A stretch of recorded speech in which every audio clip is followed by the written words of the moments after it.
Assalamu alaikum, my dear students. So, dear students under JK Bose ETC, आज हम twelfth class physics का एक और इम्पोर्टेंट चैप्टर डिस्कस करेंगे, that is double nature of matter and radiation. बेटा, आपके board के सिलेबस में इसके 4 मार्क्स हैं, ये ज्यादा लेंथी चैप्टर नहीं है, और आपके बोर्ड के सिलेबस में जितने भी टॉपिक्स हैं वो सब हम यहाँ कवर करेंगे इन वन शॉट। तो चलें बेटा, हम स्टार्ट करते हैं इस ब्यूटीफुल चैप्टर को। बेटा, इसमें आपके सिलेबस में पहले लिखा है double nature of radiation. So double nature of radiation. So light is also part of electromagnetic radiation, तो आप कह सकते हैं डबल नेचर ऑफ लाइट। ठीक है, तो बेटा आपको पता है कि वेव ऑप्टिक्स में मैंने पढ़ाया और वेव ऑप्टिक्स में मैंने हाइगन्स थ्योरी आपको बताई। तो हाइगन ने प्रपोज किया था वेव थ्योरी ऑफ लाइट। तो हाइगन ने माना था कि लाइट इज अ वेव। तब लॉज ऑफ रिफ्लेक्शन और लॉज ऑफ रिफ्रैक्शन को एक्सप्लेन किया था हाइगन ने on the basis of wave theory of light. Newton already propose कर चुका था कि light is made of particles, जिनको न्यूटन ने कहा था कॉर्पस्कल्स, और on the basis of corpuscle theory Newton ने भी एक्सप्लेन किया था लॉ ऑफ रिफ्लेक्शन और law of refraction, which were the phenomena related to light at that time. उसके बाद बेटा बहुत सारे ऐसे फिनोमेना देखे गए जो लाइट ने शो किए। कुछ फिनोमेना हम एक्सप्लेन कर पाए on the basis of wave nature, और कुछ फिनोमेना हम एक्सप्लेन कर पाए on the basis of particle nature of light. ठीक है, तो इसलिए जो ये रेडिएशन है बेटा, it shows both characters, both natures, wave nature as well as particle nature. ठीक है बेटा, वो फिनोमेना जो हम एक्सप्लेन कर पाए on the basis of wave nature, उनमें famous phenomena related to light, that is interference. Light ने शो किया इंटरफेरेंस, और इंटरफेरेंस हम एक्सप्लेन कर पाते हैं on the basis of wave nature, क्योंकि ये तो this is a phenomena associated with wave. दूसरा बेटा जो लाइट ने शो किया, दैट इज डिफ्रैक्शन। ठीक है, डिफ्रैक्शन जो फिनोमेना है बेटा, ये भी फिनोमेना एसोसिएटेड विद वेव है। तो लाइट ने ये फिनोमेना शो किया, तो यहां से भी हम ये कह पाते हैं कि लाइट शोज वेव नेचर। एक और phenomena, that is polarisation of light, and it can be explained on the basis of wave nature. ठीक है, तो ये वो फिनोमेना थे बेटा जिनको हम एक्सप्लेन कर पाए on the basis of wave nature, और इन फिनोमेनास को जब एक्सपेरिमेंटली देखा गया तो यहां से हाइगन की वेव थ्योरी को काफी सपोर्ट मिला। ठीक है, उसके बाद लाइट ने एक और फिनोमेना भी शो किया जिसको हम बेटा बोलते हैं फोटो इलेक्ट्रिक इफेक्ट, और इस चैप्टर में हम फोटो इलेक्ट्रिक इफेक्ट को ही ज्यादातर डिटेल में डिस्कस करेंगे। फोटो इलेक्ट्रिक इफेक्ट जो है बेटा, दैट इज द फिनोमेना जिसमें मेटल सरफेस पे अगर इलेक्ट्रोमैग्नेटिक रेडिएशन पड़ेगी तो मेटल सरफेस से निकलेंगे फोटो इलेक्ट्रॉन्स। ठीक है, so emission of photo electrons from the metal surface when metal is exposed to electromagnetic radiations. ठीक है, उसे बेटा हम कहते हैं फोटो इलेक्ट्रिक इफेक्ट। और ये फोटो इलेक्ट्रिक इफेक्ट जब एक्सपेरिमेंटली स्टडी किया साइंटिस्ट ने, तो इसको एक्सप्लेन नहीं कर पाए on the basis of wave nature of light. फिर एल्बर्ट आइंस्टाइन आए, उन्होंने कहा कि हम फोटो इलेक्ट्रिक इफेक्ट को एक्सप्लेन कर पाएंगे अगर हम लाइट को मानेंगे मेड ऑफ पार्टिकल्स। ठीक है, ये पार्टिकल्स जो हैं उन्हें उन्होंने कहा एनर्जी पैकेट्स या एनर्जी क्वांटास, जिनको हम फोटॉन्स बोलते हैं। ठीक है, तो on the basis of photon theory of light उन्होंने सक्सेसफुली एक्सप्लेन किया फोटो इलेक्ट्रिक इफेक्ट, और इस पे फिर एल्बर्ट आइंस्टाइन को नोबेल प्राइज भी मिला। ठीक है बेटा, तो ये फोटो इलेक्ट्रिक इफेक्ट जो फिनोमेना है, ठीक है, this was the evidence of particle nature of light. ठीक। तो जब वो फिनोमेना जो खाली वेव ही कर पाती हैं, दिखा पाती हैं, और वो फिनोमेना जो तब होगा जब हम लाइट को पार्टिकल मानेंगे, जब लाइट ने दोनों ये फिनोमेनास दिखाए, तो हम अब बेटा मजबूर हो गए ये कहने के लिए कि it possess both the characters, wave character as well as particle character. ठीक है। तो बेटा यहाँ जो पार्टिकल थ्योरी है लाइट की, ठीक है, तो इसमें कहा गया कि लाइट जो है, light is made of energy packets, energy packets, ठीक है, जिनको हम बेटा क्वांटा भी बोलते हैं। ठीक। और इन्हीं को नाम रखा गया फोटॉन्स। ठीक है। So light is made of photons. अब कुछ प्रॉपर्टीज हैं इस फोटॉन्स की। ठीक है। जैसे ये जो फोटोन है, it is neutral particle. Neutral particle. Photon क्या है बेटा? Neutral particle. और जो फोटोन का मास जो है वो डिफाइन नहीं है, but if photon is at rest, तब कहा गया कि रेस्ट मास ऑफ फोटोन 0 है। रेस्ट मास ऑफ फोटोन जो है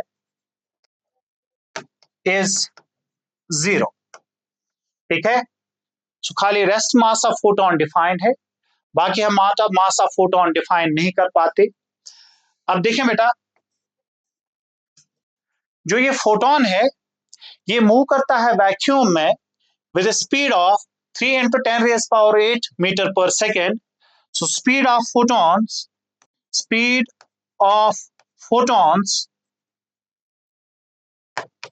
in vacuum is 3 into 10 raised power 8 meter per second. ठीक है, जो स्पीड ऑफ लाइट हम वैक्यूम में मानते हैं। ठीक है बेटा, वेरी गुड। ठीक। अब एक और important point related to photon, that is the definite energy of photon. Photon की एक डेफिनेट एनर्जी होती है, at it possesses a definite momentum. So जो एनर्जी ऑफ फोटोन है, energy of photon is E equal to h nu. So this is the energy of each photon. Energy of each photon.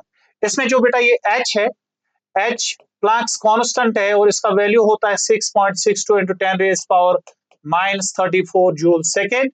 या आप जानते हैं, और इसे हम बोलते हैं प्लैंक्स कांस्टेंट। Planck's constant. ठीक है। And new is frequency of the light, frequency of the photon, frequency of the radiation. ठीक है। इस रिलेशन को हम ऐसे भी लिख सकते हैं, is equal to h c divided by lambda. C is the speed of photon with which it travels in vacuum. ठीक है। And lambda is the wavelength.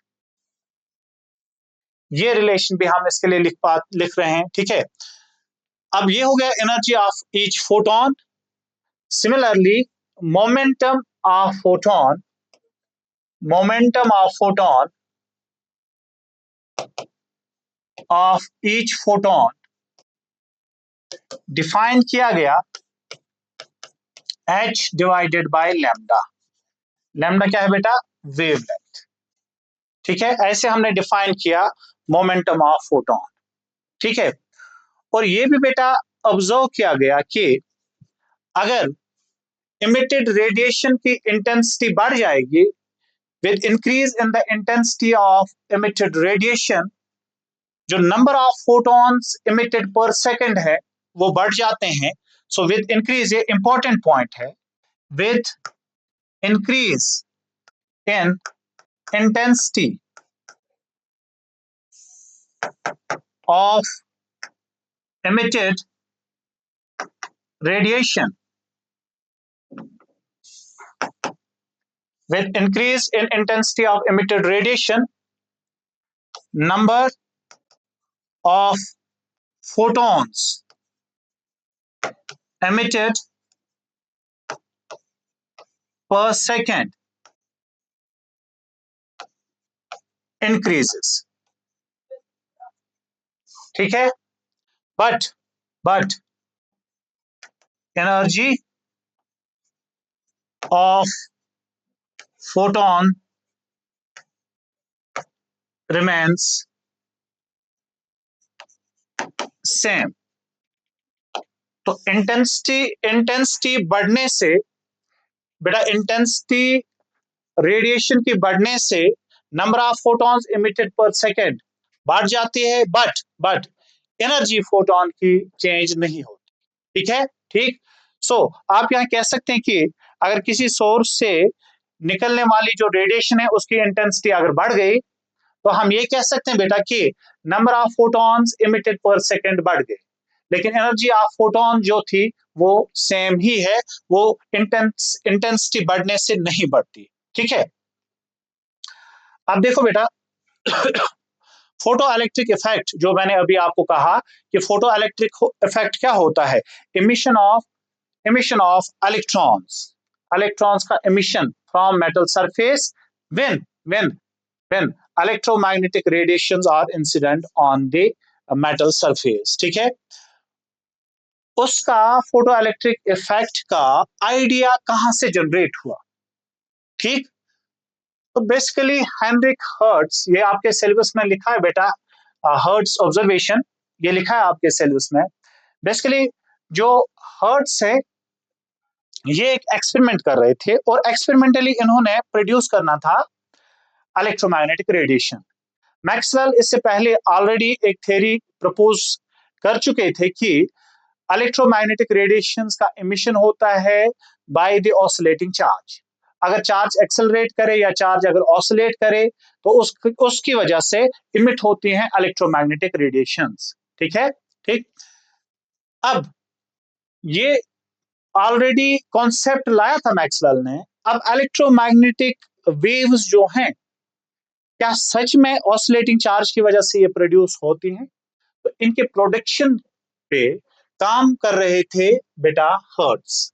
ठीक है, अब आपने एसी जो अल्टरनेटिंग करंट वाला चैप्टर है बेटा, वहां आपने पढ़ा होगा कि एलसी ऑसिलेटर जो है, एलसी ऑसिलेटर में चार्ज ऑसिलेट करता है। ठीक है, तो देखिए हम यहाँ पे एक एलसी ऑसिलेटर ले लेंगे, ये है इंडक्टर कॉइल, ये है कैपेसिटर प्लेट्स। अब इस इंडक्टर कॉइल में पोटेंशियल डिफरेंस डेवलप करने के लिए इसके साथ हमने एक और प्राइमरी कॉइल रखी और यहां हमने एक लो एसी वोल्टेज अप्लाई किया। अब यहाँ ये प्राइमरी वाइंडिंग्स हो गए, ये सेकेंडरी वाइंडिंग्स हुआ। ट्रांसफार्मर अगर आपने पढ़ा है तो उसमें भी इंडक्शन कॉइल्स होते हैं। यहाँ number of turns in the secondary coil बेटा ज्यादा है, तो यहाँ नंबर ऑफ टर्न्स ज्यादा होने की वजह से जो ईएमएफ या पोटेंशियल डिफरेंस डेवलप होगा वो हाई होगा, हाई एसी वोल्टेज। ठीक है, अब यहाँ पे इस वाले कॉइल में डेवलप हो गया हाई अल्टरनेटिंग पोटेंशियल डिफरेंस। ठीक है, तो अब देखो बेटा, मान लो किसी इंस्टेंट पे इस वाले प्लेट पे पॉजिटिव चार्ज है और इस वाले प्लेट पे नेगेटिव चार्ज। ठीक, अब जब हर्ट्ज से एक्सपेरिमेंट परफॉर्म कर रहे थे, उनका काम क्या था, उनको इलेक्ट्रोमैग्नेटिक रेडिएशंस को प्रोड्यूस करना था। तो उसने कहा कि एलसी ऑसिलेटर में चार्ज ऑसिलेट करता है और ऑसिलेटेड चार्ज की वजह से इलेक्ट्रोमैग्नेटिक रेडिएशंस का प्रोडक्शन होता है। अपने एक्सपेरिमेंटल सेटअप में उन्होंने इन प्लेट्स के आगे छोटे छोटे मेटेलिक पॉइंटेड स्फीयर्स लगाए, मेटेलिक स्फीयर्स लगाए और इन मेटेलिक स्फीयर्स के बीच बहुत कम गैप रखा। इस गैप को हम बोलते हैं स्पार्क गैप भी। ये दो प्लेट्स हैं, इन प्लेट्स के आगे दो मेटेलिक स्फीयर्स हमने यूज किए और इन दो स्फीयर्स के बीच का जो गैप है that is very very small. ठीक है बेटा, अब जब हाई पोटेंशियल डिफरेंस आ गया मान लो एक प्लेट पॉजिटिवली चार्ज, एक नेगेटिवली चार्ज। अब ये चार्ज जाके इस पे जमा हो गया इन पॉइंटेड स्फीयर्स पे। और आप ये जानते हैं कि अगर आपके कंडक्टर में, मेटल में शार्प एज होंगे या कहीं पे पॉइंटेड होगा तो वहां पे चार्ज डेंसिटी ज्यादा होती है।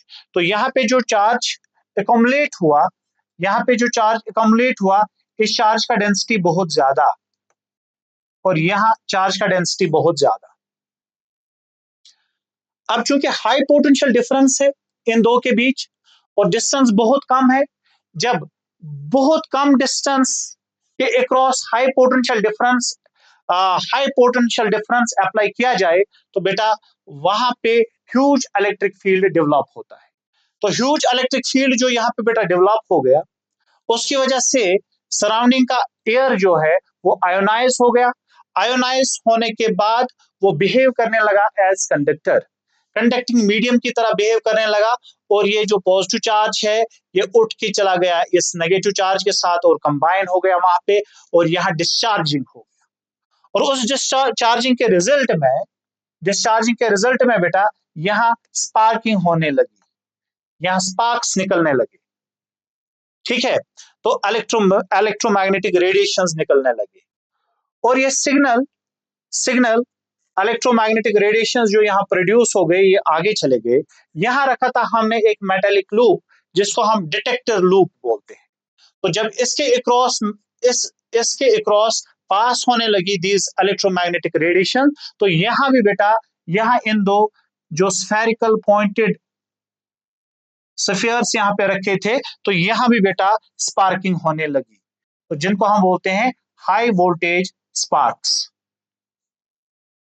ठीक, तो जो ही यहाँ पे स्पार्क निकल रहे थे, यहाँ भी स्पार्क निकल रहे थे। क्योंकि अब अल्टरनेटिंग वोल्टेज है, कुछ पर्टिकुलर टाइम के लिए ये पॉजिटिव रहेगा, ये नेगेटिव रहेगा। ठीक है, यहाँ डिस्चार्ज हो गया व्हेन एयर बिकम्स कंडक्टर। ठीक है, फिर ये नेगेटिव, ये पॉजिटिव, तो इसका मतलब यहाँ चार्ज जो है विद टाइम डायरेक्शन अपना चेंज कर रहा है और ऑसिलेट कर रहा है। उस ऑसिलेटिंग चार्ज की वजह से यहाँ प्रोडक्शन ऑफ इलेक्ट्रोमैग्नेटिक वेव्स देखा हर्ट्स ने, और एक्सपेरिमेंटली देखा कि हाँ यहाँ इलेक्ट्रोमैग्नेटिक रेडिएशंस प्रोड्यूस होती हैं। अब बेटा उसका काम था इलेक्ट्रोमैग्नेटिक रेडिएशंस को प्रोड्यूस करना, तो कुछ मीटर्स तक ये इलेक्ट्रोमैग्नेटिक वेव्स ट्रेवल कर पाए, जिसका सिंपल प्रोडक्शन ऐसे किया था हर्ट्स ने। अब यहाँ कैसे आइडिया मिला हमें बेटा फोटो इलेक्ट्रिक इफेक्ट का। अब देखो बेटा, हर्ट्स ने क्या किया, जिस प्लेट पे नेगेटिव चार्ज था तो उस पे उसको एक्सपोज किया तो अल्ट्रावायलेट रेडिएशंस, यानी उस पे इंसिडेंट किया अल्ट्रावायलेट रेडिएशंस। इस प्लेट पे जब अल्ट्रावायलेट रेडिएशंस का इंसिडेंस हुआ तो यहाँ ये जो हाई वोल्टेज स्पार्क्स निकल रहे थे ये इनहांस होने लगे, ये इंक्रीज होने लगे। ठीक है, तो फिर कंक्लूजन यहां से ये निकला कि जब इस प्लेट पे अल्ट्रावायलेट रेडिएशन इंसिडेंट कराई गई तो यहां से नेगेटिव चार्ज प्लेट से बाहर आने लगे। ठीक है, जो नेगेटिव चार्ज प्लेट से बाहर आने लगे उसके रिजल्ट में यहां देखा गया कि स्पार्क्स एनहांस हो गए। ठीक, तो यहां से फिर आइडिया आ गया कि अगर मेटल सरफेस पे रेडिएशंस पड़ती हैं तो वहां से चार्ज इमिट होती हैं। ठीक, तो देखिए यहां पे लिखा है बेटा हमने, Heinrich Hertz in 1887, while demonstrating the existence of electromagnetic waves, found that high voltage sparks across the detector loop, ये हो गया detector loop, high voltage sparks across the detector loop were enhanced when the emitter plate was illuminated. When the emitter plate was illuminated, when the emitter plate was illuminated by ultraviolet radiation. तो यहां से बेटा idea generate हो गया था photo electric effect का, लेकिन hertz ने एक्सपेरिमेंट उसके लिए नहीं किया था। हर्ट्स अपना एक्सपेरिमेंट कर रहे थे, देखिए यहां लिखा है for demonstrating the existence of electromagnetic waves, whether electromagnetic waves are existing or not, कि मैक्सवेल ने जो प्रपोज की थी थ्योरी वो सच है कि वो सच नहीं है, उसलिए ये एक्सपेरिमेंट हुआ था और वो थ्योरी फिर सच निकली। ठीक है, अब देखें बेटा, इसके बाद हेनरिक हर्ट्ज के बाद हॉलवेक ने भी कुछ ऑब्जर्वेशन किए। हॉलवेक का जो ऑब्जर्वेशन है बेटा, इसने जिंक प्लेट पे अल्ट्रावायलेट रेडिएशंस का इंसिडेंस करवाया। अल्ट्रावायलेट रेडिएशन जो है उनको इंसिडेंट किया जिंक प्लेट पे, और जिंक प्लेट को रखा था कनेक्टेड इलेक्ट्रोस्कोप के साथ। इलेक्ट्रोस्कोप एक ऐसा डिवाइस है जिससे पता चलता है कि इस बॉडी पे चार्ज है या नहीं। ठीक है, तो बेटा Hallmark exposed zinc plate with UV radiations and observed that zinc plate became, देखो इसने अपनी ऑब्जर्वेशन में क्या क्या देखा था। अनचार्ज्ड zinc plate, देखो zinc plate became uncharged if initially negatively charged। देखें थोड़ा सा मैं सेटअप, एक्सपेरिमेंटल सेटअप के बारे में बताऊं। ये मान लो बेटा जिंक प्लेट है, इसको कनेक्ट किया इलेक्ट्रोस्कोप के साथ। इलेक्ट्रोस्कोप से पता चलता है कि इस बॉडी पे चार्ज है कि नहीं। इसमें दो लीफ्स लगे होते हैं इलेक्ट्रोस्कोप में। अगर बॉडी पे कोई चार्ज हुआ, सपोज पॉजिटिव चार्ज है बॉडी पे, ठीक, तो इस पे पॉजिटिव चार्ज आता है और इस पे पॉजिटिव चार्ज, और जो ये लीफ्स हैं ये एक दूसरे को रिपेल करके एक दूसरे से दूर हो जाते हैं। और अगर इस बॉडी पे कोई चार्ज नहीं है तब ये लीफ्स जो हैं ये एक दूसरे के पास आ जाते हैं। अब जब यूवी रेडिएशंस को हमने इंसिडेंट करवाया ऑन दिस जिंक प्लेट, ठीक, तो देखो क्या देखा फिर, ये यूवी रेडिएशंस जो है ये डाली गई जिंक प्लेट पे, तो देखो क्या देखा हॉलवेक ने, UV radiation observed that zinc plate became uncharged if initially negatively charge. यानी जिंक प्लेट अगर पहले नेगेटिवली चार्जड रहा होगा, नेगेटिवली चार्ज का जब ये था तब ये इलेक्ट्रोस्कोप के जो ये लीफ्स हैं इस पे नेगेटिव चार्ज रहा होगा, इस पे नेगेटिव चार्ज, और दोनों चार्ज रिपल करेंगे। रिपल्शन की वजह से ये लीफ्स दूर हो जाएंगे। ठीक है, जब यूवी रेडिएशंस हमने डाली तो हमने देखा विद टाइम जो लीफ्स दूर थे ये एक दूसरे के पास आ रहे, पास तब आ जाएंगे जब यहाँ पे ये चार्ज खत्म हो जाएगा। अगर ये चार्ज यहाँ खत्म हुआ तो इसका मतलब ये चार्ज यहाँ खत्म हुआ। तो यहां से आइडिया मिला कि अगर यूवी रेडिएशंस हम डाल देंगे जिंक प्लेट पे तो यहां होता है इमिशन ऑफ नेगेटिव चार्ज। ठीक है, फिर हॉलवेक ने देखा कि पॉजिटिवली चार्ज, यानी ये लाइन साथ में पढ़ना, zinc plate became positively charge if initially अनचार्ज। और अगर हम इस जिंक प्लेट को इनिशियली अनचार्ज माने इस पे कोई चार्ज नहीं था, इसको इनिशियली हम मानते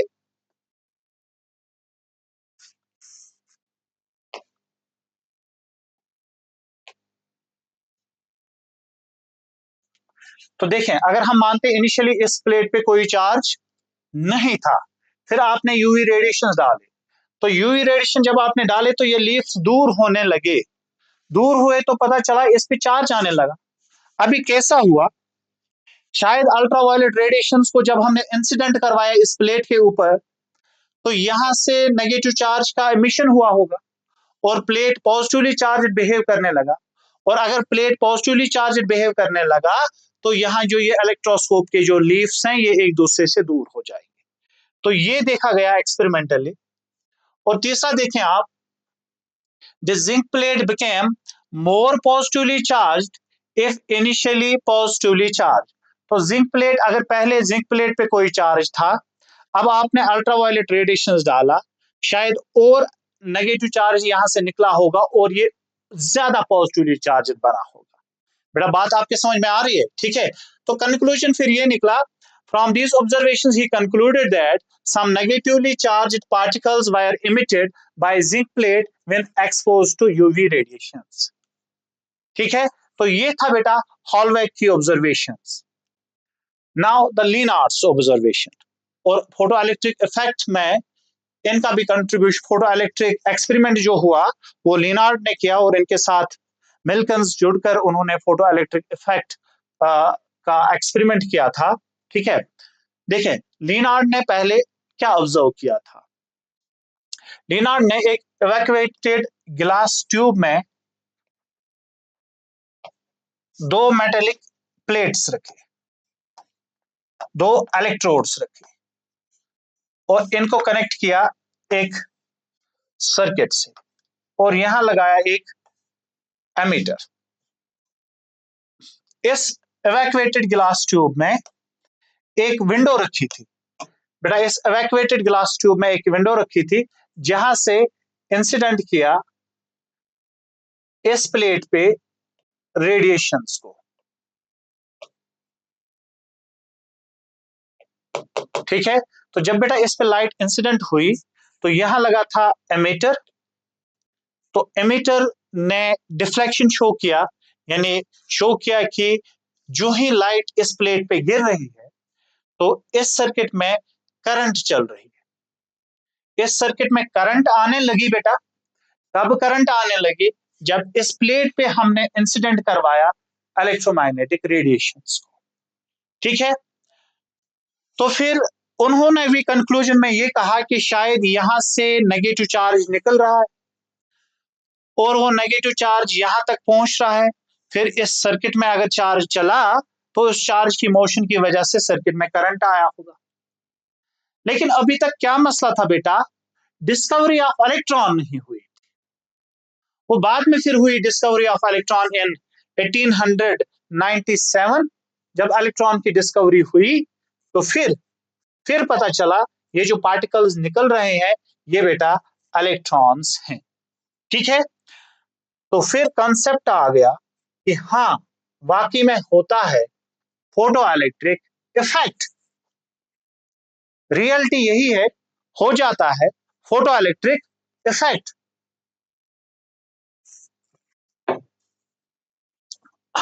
हाँ बेटा, तो देखो फोटो इलेक्ट्रिक इफेक्ट क्या होता है। When light of suitable frequency, अब मैं जब भी आगे टर्मिनोलॉजी यूज करूंगा मैं बोलूंगा suitable wavelength या suitable frequency. So when light of suitable frequency illuminates a metal surface, electrons are emitted from the metal surface. This phenomenon is known as photoelectric effect.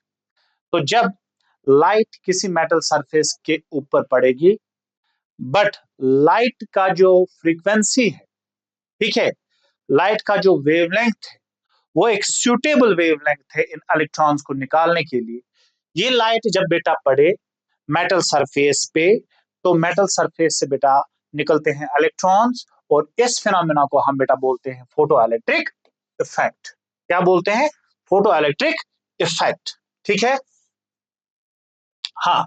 अब वर्क फंक्शन क्या होता है? Work function देखो बेटा, work function जो है this is the property of material, ये depend करता है मटेरियल पे। वर्क फंक्शन देखें, फोटो इलेक्ट्रिक इफेक्ट में आपने क्या कहा कि मेटल सरफेस में जो इलेक्ट्रॉन्स होते हैं,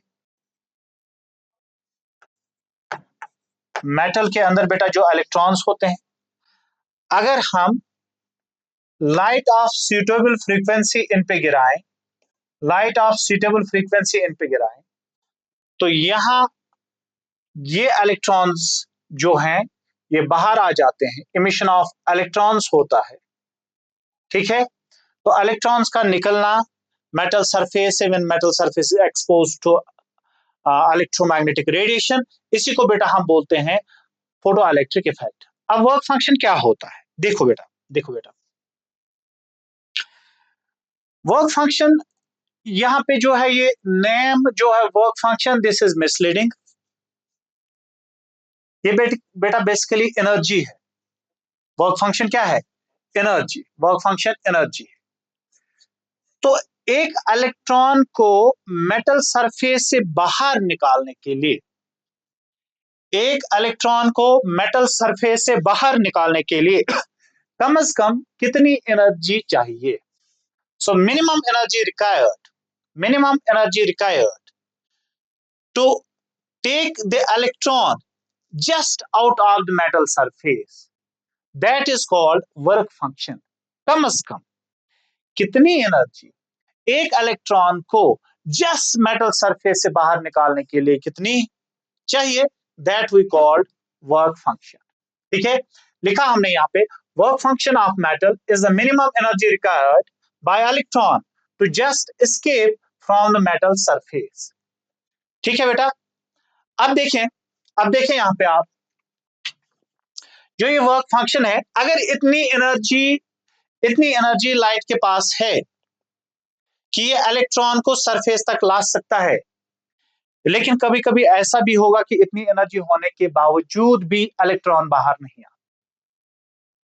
इंसिडेंट रेडिएशन के पास ये एनर्जी होने के बावजूद भी इलेक्ट्रॉन बाहर नहीं आता।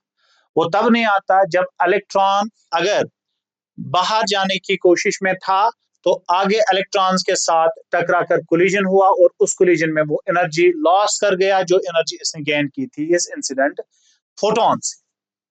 ठीक है, तो मैं ये नहीं बता रहा हूं बेटा आपको कि ये जो एनर्जी है ये अगर इंसिडेंट रेडिएशन के पास हुई तो यहां से इलेक्ट्रॉन्स निकलेंगे, जरूरी नहीं है।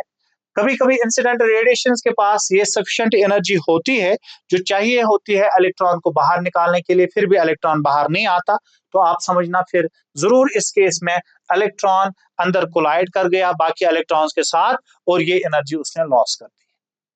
ठीक है, तो यहां हम वो कोलिजन्स फिलहाल इस साइड मान लेते हैं, कोलिजन्स हम नहीं मानते। फिर मुझे आप बताएं अगर कोलिजन नहीं हुआ तो फिर कम से कम एनर्जी जो इस इलेक्ट्रॉन को सरफेस से बाहर निकलने के लिए चाहिए, that is what we call the work function, उसे हम बोलते हैं वर्क फंक्शन। ठीक है, अब बेटा देखो एनर्जी ऑफ इंसिडेंट फोटोन क्या होता है, E is equal to h nu. Energy of photon होता है E is equal to h nu. अब ये न्यू क्या है बेटा, फ्रीक्वेंसी।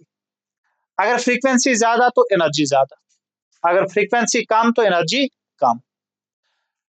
तो एक पर्टिकुलर फ्रीक्वेंसी जहां एनर्जी ऑफ इंसिडेंट फोटोन इतनी बन जाता है कि ये इस मेटल से इलेक्ट्रॉन को सरफेस से बाहर ला सकता है। ठीक है, that frequency is what we call the threshold frequency. उस फ्रीक्वेंसी को हम बोलते हैं बेटा थ्रेशोल्ड फ्रीक्वेंसी, और उस वक्त जो एनर्जी होती है थ्रेशोल्ड एनर्जी, उसी को हम बेटा बोलते हैं वर्क फंक्शन। अगर इस particular frequency of incident photon कम हुई तो फिर ये इलेक्ट्रॉन्स को बाहर नहीं ला पाएगा। इस फ्रीक्वेंसी से फ्रीक्वेंसी ऑफ इंसिडेंट फोटोन ज्यादा है तो फिर ये फोटोन्स कैपेबल है इन taking the electrons out of the surface. इस फ्रीक्वेंसी को बेटा बोलते हैं थ्रेशोल्ड फ्रीक्वेंसी। थ्रेशोल्ड फ्रीक्वेंसी, ठीक है, इसे हम बेटा बोलते हैं थ्रेशोल्ड फ्रीक्वेंसी। तो ये हो गया वर्क फंक्शन और threshold frequency. Work function phi naught से हम डिनोट करेंगे और ये होता है h nu naught. Nu naught होती है वो फ्रीक्वेंसी फोटोन की, ठीक, जहां पे electron is able to just come out of the surface when it absorbs the incident photon। ठीक है, अब देखें बेटा the famous experiment that is photoelectric experiment। तो यहां आप देखें फोटोइलेक्ट्रिक एक्सपेरिमेंट का जो सेटअप है, ठीक है, एक्सपेरिमेंटल अरेंजमेंट जो है वो यहां हमने बेटा दिखाया है और ये आपके एनसीईआरटी टेक्स्ट से फिगर ली है। ठीक है, देखो यहाँ पे आपको जो ये दिख रहा है बेटा ये ट्यूब, इसको हम बोलते हैं evacuated glass tube. Evacuated glass tube, ठीक है। अब इस इवैक्यूएटेड ग्लास ट्यूब के अंदर हमने रखे दो प्लेट्स, ये प्लेट इसका नाम सी है और एक ये प्लेट इसका नाम ए रखा। ठीक है, ये वाला प्लेट बेटा फोटो सेंसिटिव प्लेट होता है। ठीक है, फोटो सेंसिटिव प्लेट यानी जब इस पे रेडिएशन पड़े तो इलेक्ट्रॉन्स जो हैं, इलेक्ट्रॉन्स निकलने के चांसेस जो हैं वो ज्यादा होते हैं। कुछ मटेरियल्स ऐसे भी होते हैं तुम कितनी भी रेडिएशन उन पे डाल दो तो वहां इलेक्ट्रॉन निकलते ही नहीं है। ठीक, so these these metals are sensitive towards light, तो इसीलिए हम इनको बोलते हैं फोटो सेंसिटिव। ठीक है, अब देखो यहाँ पे बेटा, यहाँ एक विंडो रखी गई है जहां से हम अलाउ करते हैं लाइट को to enter the tube and fall on the plate C. ठीक है, इसमें यहां देखें नीचे अरेंजमेंट दिया है। ये पोटेंशियल डिफरेंस अप्लाई करने के लिए यहाँ एक बैटरी लगी हुई है, और इस बैटरी को देखो यहाँ पे, यहाँ एक रिहोस्टेट है ये वाला। जब हम इस पॉइंटर को आगे ले जाएंगे तो पोटेंशियल डिफरेंस जो ऊपर जाएगा वो कम होगा, जब हम इस पॉइंटर को पीछे लेके जाएंगे तो पोटेंशियल डिफरेंस जो है वो बढ़ जाएगा। और ये वोल्ट मीटर है, ये इन दो पॉइंट्स के बीच का पोटेंशियल डिफरेंस हमें दिखाएगा। ये पोटेंशियल डिफरेंस बेटा बढ़ेगा अगर हम पॉइंटर को पीछे यहां लेके जाएंगे, ठीक है, और आगे ले जाओगे तो ये पोटेंशियल डिफरेंस कम होगा। तो ये वेरिएबल पोटेंशियल डिफरेंस, ठीक है। यहाँ कम्यूटेटर है, कम्यूटेटर से हम पोलरिटी इन प्लेट्स की चेंज करते हैं। देखें आप कैसे, ये वाला अगर आप ध्यान से देखोगे ये किसके साथ कनेक्टेड है, सी के साथ। अगर मैंने लगाया ये यहां कनेक्ट किया, और ये वाला जो है ये ए के साथ है, ये यहां कनेक्ट किया, तो ऐसे अगर मैंने कनेक्शन दिया तो इसका मतलब क्या हुआ, इस साइड लो पोटेंशियल है। देखो देखो आप देखो, ये यहां से मैं स्टार्ट करता हूं, यहां से मैं स्टार्ट करता हूं, ये बेटा लो पोटेंशियल है तो ये आ जाएगा लो पोटेंशियल पे, और इस साइड हाई पोटेंशियल है, ये इधर देखें तो ये ए वाला आ गया हाई पोटेंशियल पे। और अगर हम यहां पे, अगर बेटा हम यहां पे ऐसे कनेक्ट करें, ये इसके साथ और ये इसके साथ, फिर देखो आप होगा क्या, ये देखो इधर, ये कौन सा, सी, कौन सा बेटा ये सी, ठीक है, प्लेट सी, इधर देखें आप, इधर इधर ये, तो ये पॉजिटिव के साथ आप कनेक्ट हुआ, और ये वाला देखें ए, यहां से यहां से यहां से ये, तो ये नेगेटिव पोटेंशियल के साथ कनेक्ट हुआ। तो जो कम्यूटेटर यहाँ पे है, इससे हम पोलरिटी चेंज कर पाते हैं इन प्लेट्स की, और जहां ये रिहोस्टेट मैंने कनेक्ट किया है बैटरी के साथ, इससे ये वेरिएबल पोटेंशियल डिफरेंस बन गया, ठीक है। और पोटेंशियल डिफरेंस, और यहाँ करंट के लिए हमने एमीटर और वोल्टमीटर लगाए, ठीक है। तो ये हो गया बेटा हमारा एक्सपेरिमेंटल सेटअप। तो एक्सपेरिमेंटल सेटअप में देखा गया, when light of suitable frequency is allowed to incident on plate C, ठीक है, तो देखें when light of suitable frequency is allowed to incident on plate C, ठीक है, ठीक, यहां से बेटा निकलने लगे ये इलेक्ट्रॉन्स, ये इलेक्ट्रॉन्स निकलने लगे,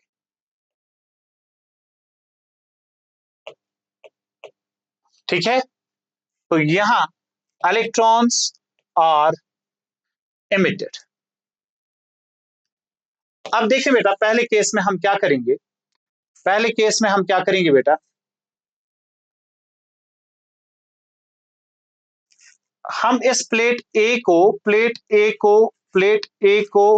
रखेंगे पॉजिटिव, तो इसके लिए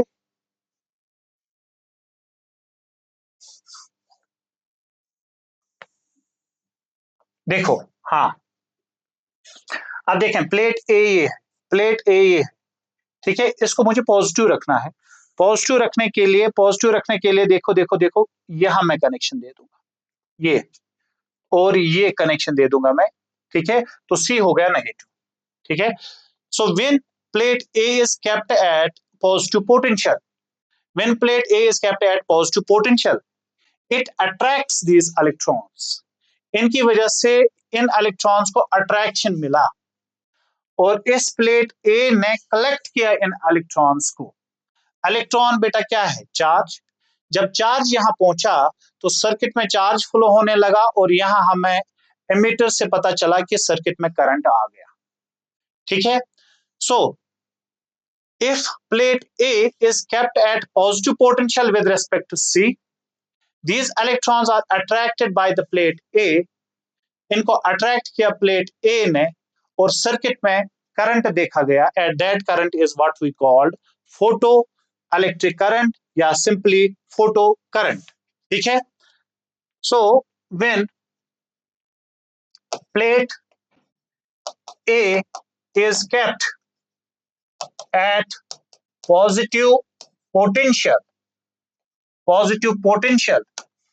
with respect to, when plate A is kept at positive potential with respect to plate C,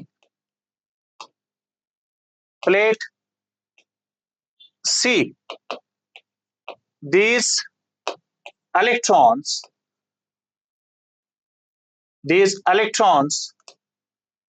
gets attracted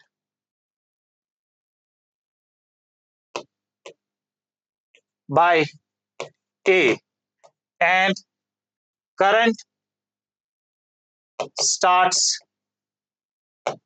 in circuit called photo current. ठीक है बेटा, ये हो गया फोटो करंट। ठीक, यहां तक आपको फोटो इलेक्ट्रिक एक्सपेरिमेंट क्या था, ठीक है, कैसे किया गया इसको और कैसे ऑब्जर्व किया कि यहां से इलेक्ट्रॉन्स निकल रहे हैं। ठीक है, तो जब ये इलेक्ट्रॉन्स यहां से निकले तो इस प्लेट ने इन इलेक्ट्रॉन्स को यहां पे कलेक्ट किया, फिर ये इलेक्ट्रॉन्स मूविंग चार्ज है तो इस सर्किट में करंट फ्लो करने लगा। That current is what we called photo current. ठीक है, तो अब बेटा फोटो करंट आ गया। अब इस एक्सपेरिमेंट में ही ये ऑब्जर्व किया गया कि अगर हम यहाँ intensity of incident light, source से जो पावर पर यूनिट एरिया निकल रहा है वो अगर हम बढ़ाएंगे, इंटेंसिटी ऑफ इंसिडेंट लाइट अगर हम बढ़ाएंगे, ठीक है, तो इस फोटो करंट जो है, फोटो करंट में देखा गया कि इसमें भी वेरिएशन आता है। इसलिए हम अब बेटा इफेक्ट देखेंगे एक एक करके कि इंसिडेंट रेडिएशन की फ्रीक्वेंसी अगर हम बढ़ाएंगे उससे क्या इफेक्ट पड़ता है इस फोटो करंट पे, इंसिडेंट रेडिएशन की इंटेंसिटी को अगर हम बढ़ाएंगे उससे क्या इफेक्ट पड़ता है फोटो करंट पे, यहाँ अगर हम इस अप्लाइड वोल्टेज को बढ़ाएंगे उससे क्या इफेक्ट पड़ेगा फोटो करंट पे, यहाँ अगर इस अप्लाइड वोल्टेज को कम करेंगे क्या इफेक्ट पड़ेगा, पोलरिटी ऑफ पोटेंशियल डिफरेंस को रिवर्स करेंगे, यानी यहाँ जो हमने पोटेंशियल डिफरेंस अभी तक रखा था, ए को पॉजिटिव रखा था विद रिस्पेक्ट सी, फिर हम अगर इसका अपोजिट कर देंगे, ए को नेगेटिव कर देंगे, सी को पॉजिटिव कर देंगे, तब क्या इफेक्ट पड़ेगा इस फोटो करंट को, वो बेटा हम एक एक करके डिस्कस कर लेंगे। ठीक है, ठीक, तो देखो पहला हमने लिखा है effect of intensity of light on photo current, effect of intensity of light on photo current. देखो यहां क्या हम मानते हैं कि अगर बेटा ये इलेक्ट्रॉन है मेटल में, these are the free electrons in metal, ये बेटा मेटल में क्या है, इलेक्ट्रॉन। तो अगर इस पे बेटा एक फोटोन गिर गया, if this photon is having sufficient energy, यानी ये फोटोन की एनर्जी जो है ये सफिशिएंट है इस इलेक्ट्रॉन को निकालने के लिए। ठीक, इलेक्ट्रॉन एक ही फोटोन को एब्जॉर्ब करता है, इलेक्ट्रॉन एक ही फोटोन को एब्जॉर्ब करता है, जब इस फोटोन को एब्जॉर्ब किया इसे एनर्जी मिली तो ये बाहर जाएगा। ठीक है, अब ये दूसरा फोटोन एब्जॉर्ब करेगा और ये तीसरा फोटोन एब्जॉर्ब करेगा। समझना बेटा, मेरी इस बात को समझना। अब इसी तरह इसमें और भी इलेक्ट्रॉन्स होंगे, बहुत सारे, millions and trillions of electrons. ठीक है, अब आप मान लें कि अगर हम इंटेंसिटी ऑफ लाइट बढ़ाएंगे, इंटेंसिटी ऑफ लाइट बढ़ाने का मतलब हमने नंबर ऑफ इंसिडेंट फोटॉन्स को बढ़ाया, नंबर ऑफ इंसिडेंट फोटॉन्स को बढ़ाया, फोटोन की एनर्जी को नहीं बढ़ाया, हमने नंबर को बढ़ाया। तो इसका मतलब और फोटॉन्स गिरने लगे इस पे। तो जब फोटॉन्स की तादाद, ठीक है, लेकिन फोटॉन्स ऑफ सीटेबल फ्रीक्वेंसी उसकी उनकी तादाद जब बढ़ने लगी तो वो ज्यादा इलेक्ट्रॉन्स को बाहर निकालेंगे, और अगर ज्यादा इलेक्ट्रॉन्स बाहर निकले तो चार्ज बढ़ गया, चार्ज बढ़ा तो बेटा करंट बढ़ जाएगा, करंट बढ़ जाएगा। तो इसीलिए हमने कहा keeping frequency of incident radiation and applied voltage fixed. Voltage और फ्रीक्वेंसी को अभी हमने फिक्स ही किया है, उससे बात नहीं कर रहे हैं हम खाली क्या करें बेटा, हम यहाँ इंटेंसिटी ऑफ इंसिडेंट रेडिएशन बढ़ा रहे हैं। ये जो इसकी इंटेंसिटी है इंसिडेंट रेडिएशन की, ये हम बढ़ा रहे हैं। ये बढ़ाने से क्या होगा बेटा, जो इस पे फोटॉन्स गिर रहे हैं अब इनकी तादाद बढ़ेगी। एक फोटोन एक इलेक्ट्रॉन को निकाल रहा है, अब जब तादाद बढ़ गई फोटॉन्स की तो इलेक्ट्रॉन्स की बाहर आने की प्रोबेबिलिटी भी बढ़ गई। इलेक्ट्रॉन्स ज्यादा बाहर आने लगे तो बेटा करंट बढ़ गया। इसका मतलब इंटेंसिटी ऑफ इंसिडेंट लाइट को बढ़ाने से फोटो इलेक्ट्रिक करंट बढ़ जाता है, ठीक है। इंटेंसिटी ऑफ इंसिडेंट लाइट को बढ़ाने से फोटो करंट बेटा बढ़ जाता है, फोटो करंट बढ़ जाता है, ठीक।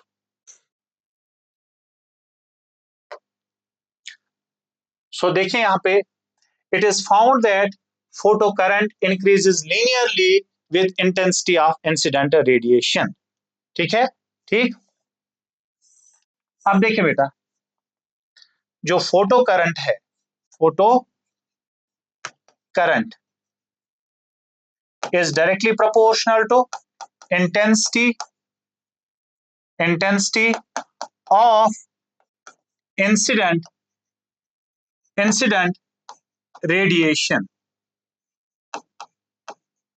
ठीक है। यहां तक बेटा photo current is directly proportional to intensity of incident radiation. अगर हम वेरिएशन देखेंगे, एक साइड बेटा हम अगर ले लेंगे फोटो करंट और एक साइड अगर हम बेटा ले लेंगे इंटेंसिटी, ठीक है। तो इंटेंसिटी ऑफ इंसिडेंट रेडिएशन एक एक्सिस पे और एक साइड हम इस एक्सिस पे दिखाएंगे फोटो करंट, ठीक है।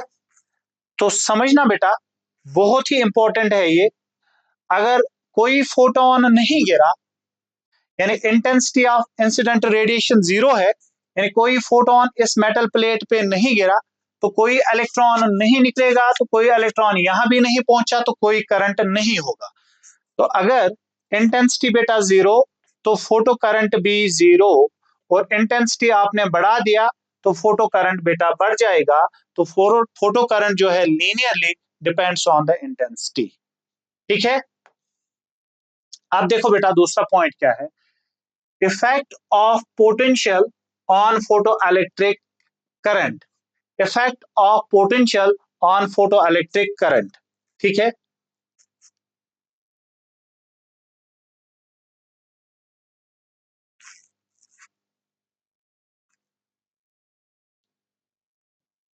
यहां समझते हैं बेटा, आप यहां समझते हैं ये जो अप्लाइड पोटेंशियल है इसका क्या इफेक्ट है फोटो करंट पे, अप्लाइड पोटेंशियल का क्या इफेक्ट है फोटो करंट पे, ये हमने देखना है। देखो बेटा, देखो बेटा, अगर मैं प्लेट ए को रखूं जीरो पोटेंशियल पे, ये plate A is kept at zero potential, ठीक है।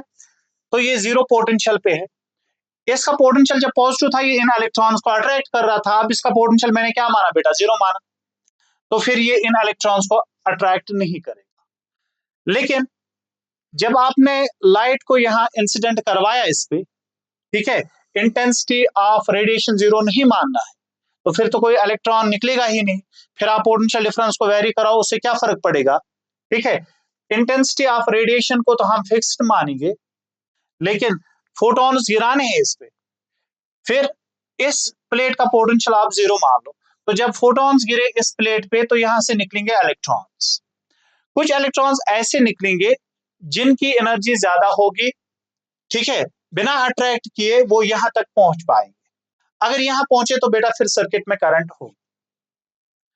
तो जब आपने इस प्लेट का पोटेंशियल 0 भी माना, तब भी कुछ इलेक्ट्रॉन्स यहां से इमिट होकर यहां पहुंच गए और सर्किट में करंट था। ठीक है, तो इसलिए मैंने पहला पॉइंट लिखा होगा यहां पे बेटा, इसको देख लें आप, इसको नोट्स में लिख लेना। When anode A is at 0 potential the photo current is non zero. उस वक्त फोटो करंट 0 नहीं है, एनोड का पोटेंशियल हमने 0 रखा, तब भी वहां इमिटर से जो इलेक्ट्रॉन्स निकले, कुछ इलेक्ट्रॉन्स पहुंचे इस ए प्लेट तक और सर्किट में करंट देखी गई। अब अगर हम अब अगर हम अब अगर हम बेटा इस प्लेट का देखें फिर से आप, अगर हम इस प्लेट का पोटेंशियल बढ़ाएंगे, बढ़ाकर मतलब पॉजिटिव करेंगे, ठीक है, इसका पोटेंशियल पॉजिटिव करेंगे, पॉजिटिव करने से क्या होगा, मान लो अभी तक जो इलेक्ट्रॉन्स यहां से निकल रहे थे, एज्यूम कर लें इलेक्ट्रॉन्स निकल रहे थे 10 में से 2-4 इलेक्ट्रॉन्स ऐसे थे जिनके पास एनर्जी थी, वो पहुंच पाते थे ए तक, बाकी रह जाते थे रास्ते में ही। अब इसका पोटेंशियल बढ़ाने से, इसका पोटेंशियल जब हमने बढ़ाया, पॉजिटिव किया विद रेस्पेक्ट टू दिस, एक छोटी सी बात समझें, जब प्लेट का पॉजिटिव पोटेंशियल इस साइड, प्लेट सी का नेगेटिव पोटेंशियल, तो यहाँ फील्ड डेवलप होगा, इलेक्ट्रिक फील्ड, और इलेक्ट्रिक फील्ड की वजह से जो ये इलेक्ट्रॉन है, इस पे फोर्स लगेगा opposite to the direction of field, that is F is equal to E into E। जानते हैं ना ये आप। तो बेसिकली जब इसको मैंने पॉजिटिव पोटेंशियल पे रखा तो एक फील्ड जनरेट हुआ, उस फील्ड ने इस इलेक्ट्रॉन पे फोर्स लगाया और इसको ए की ओर ले गया। तो जो इलेक्ट्रॉन्स अभी तक नहीं जा पा रहे थे ए तक, अब फोर्स की वजह से वो भी गए और करंट बढ़ने लगा, करंट बढ़ने लगा। तो जब ए का पॉजिटिव पोटेंशियल बढ़ाओगे तो करंट बढ़ेगा, बढ़ाते बढ़ाते जाओगे, बढ़ाते बढ़ाते जाओगे। मैंने अभी क्या कहा, सपोज 10 इलेक्ट्रॉन्स निकल रहे थे, 10 में से 2-3 इलेक्ट्रॉन मान लो खुद ही पहुंच रहे थे, बचे कितने, 7। अब जब आपने इसका पोटेंशियल पॉजिटिव किया तो जो 7 रास्ते में ही रह गए थे, मान लो उसमें से 1-2 और गए, बचे कितने, 5। पोटेंशियल को और बढ़ाओ, और 1-2 पहुंचे 1 तक, पोटेंशियल को और बढ़ाओ, और जो बचे थे 3 वो भी पहुंचे। तो जितने पर सेकंड निकल रहे हैं, मान लो पर सेकंड 10 इलेक्ट्रॉन निकल रहे हैं, 10 के 10 यहां तक पहुंचने लगे। फिर पोटेंशियल और बढ़ाओ, तो पर सेकंड 10 ही निकल रहे हैं तो वही 10 पहुंचेंगे ना, और पोटेंशियल बढ़ाओ, पर सेकंड 10 ही निकल रहे हैं, वही 10 पहुंचेंगे। तो एक स्टेज ऐसा आता है जब ये करंट फिर सैचुरेट हो जाती है, कांस्टेंट बन जाती है, and that we call the saturation current. और यही देखो, ये मैंने लिखा होगा यहाँ इन पॉइंट्स में, मैंने आपके लिए ये लिख कर रखा है। तो देखें, अब इसको समझें। When anode A is at positive potential, it attracts the ejected electron, सही बात है, and current increases, current बढ़ने लगी। If we increase positive potential of A, plate A का positive potential और बढ़ाएंगे, more and more electrons are attracted, ज्यादा से ज्यादा इलेक्ट्रॉन अट्रैक्ट हो जाएंगे, hence photo current increases, photo current और बढ़ जाएगी, एंड देन बिकम्स कांस्टेंट, फिर ये करंट कांस्टेंट हो जाती है, and this current is what we call the saturation current. भाई फिर कहां से बढ़ेगी, जितने इलेक्ट्रॉन्स वहां से निकल रहे हैं सब के सब यहां पहुंचे, फिर तुम कितना ही पोटेंशियल बढ़ा दो, ये इलेक्ट्रॉन्स जो निकल रहे थे वो सब के सब जब गए कलेक्टर के पास, तो करंट फिर नहीं बढ़ेगी, ये सैचुरेट हो जाती है, करंट सैचुरेट हो जाती है। ठीक है, तो इसका मतलब सैचुरेशन करंट अप्लाइड पोटेंशियल पे डिपेंड नहीं करता। सैचुरेशन करंट मतलब कब, जब ये करंट कांस्टेंट हो गया, तब फिर कितना भी पोटेंशियल आप बढ़ा दो, फिर पोटेंशियल बढ़ाने से ये करंट जो है ये नहीं बढ़ेगा। नेक्स्ट, अब देखो, अब हम,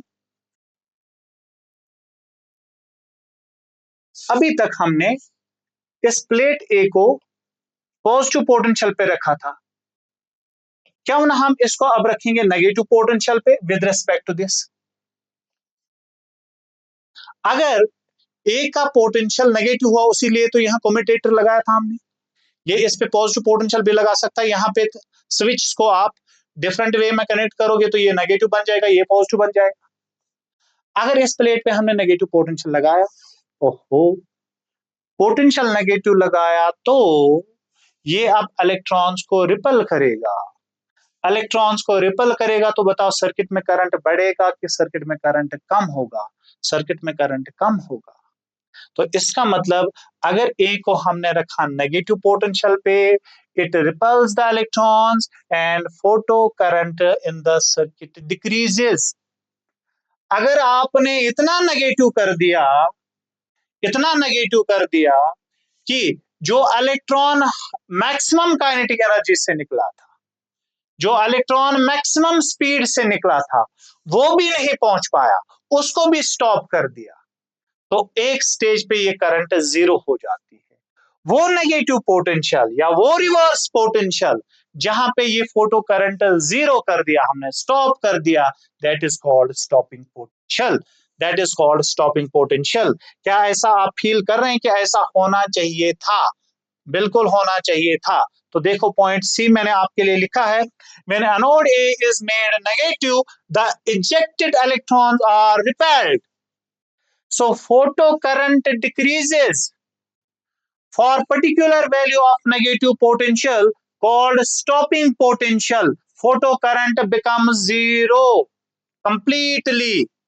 तो बेटा वो आपसे ये भी कहेगा कि बताओ स्टॉपिंग पोटेंशियल क्या क्या क्या होता है, स्टॉपिंग पोटेंशियल क्या होता है? तो ध्यान रखना, मेरी लैंग्वेज, मेरा ये सुन लो जो मैं कह रहा हूं आपको, तो आप बता सकते हैं stopping potential.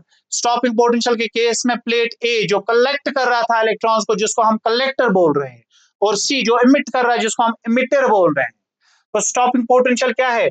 The negative potential of collector plate with respect to emitter plate at which photo current becomes zero completely is called stopping potential, is called stopping potential। ठीक है, क्या आप ये लिख पाएंगे? हाँ, इन वर्ड्स को जो मैंने आपको बताया लिखना। ठीक है, सो यहाँ पे बात यहाँ पे आ गई थी कि अगर हम कलेक्टर प्लेट का पोटेंशियल नेगेटिव कर देंगे तो बेटा फोटो करंट डिक्रीज होगा। नेगेटिव करते करते अगर हम इसका मैग्नीट्यूड बढ़ाएंगे तो फिर एक स्टेज पे फोटो करंट जीरो हो जाएगा बेटा। तो यहाँ पे जब फोटो करंट जीरो हो गया तो बेटा इस वोल्टेज को हम क्या बोलते हैं? इसको हम बोलते हैं स्टॉपिंग पोटेंशियल। क्या बोलते हैं? Stopping potential. Stopping potential. तो देखें बेटा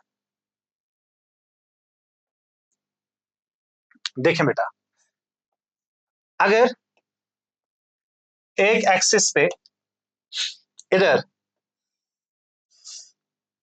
यहां हम अगर मान लें कि ये है अप्लाइड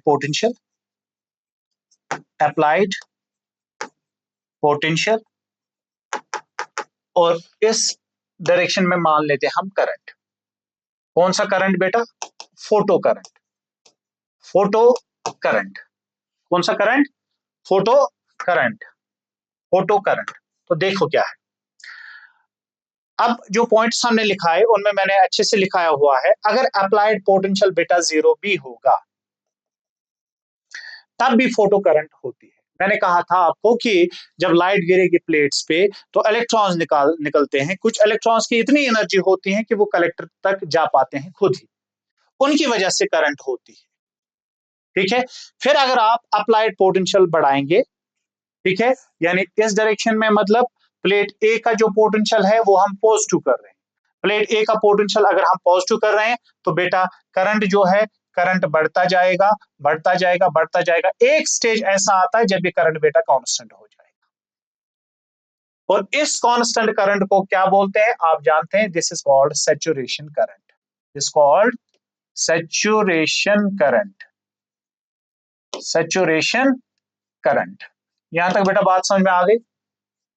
ठीक है, अब इस करंट को हम जीरो कैसे कर रहे थे? इस करंट को हम जीरो कर रहे थे जब हम अपोजिट डायरेक्शन में पोटेंशियल लगा रहे थे। तो अगर मैं अपोजिट इस डायरेक्शन में जाऊं तो इस डायरेक्शन में जाने का मतलब प्लेट ए जो है वो नेगेटिव होगा विद रिस्पेक्ट टू सी।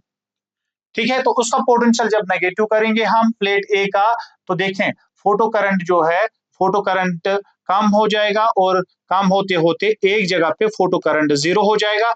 जहां पे फोटो करंट जीरो होगा उस नेगेटिव पोटेंशियल को हम बोलते हैं स्टॉपिंग पोटेंशियल।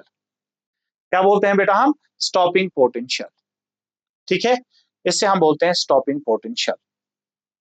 अब देखो अगर हम इंटेंसिटी ऑफ लाइट बढ़ाएंगे, इंटेंसिटी ऑफ लाइट बढ़ाने से क्या होता है बेटा? इंटेंसिटी ऑफ लाइट बढ़ाने से जो फोटो करंट बढ़ जाता है, सैचुरेशन करंट बढ़ जाता है। तो मैंने यहां फिर अब बनाए 3 ग्राफ।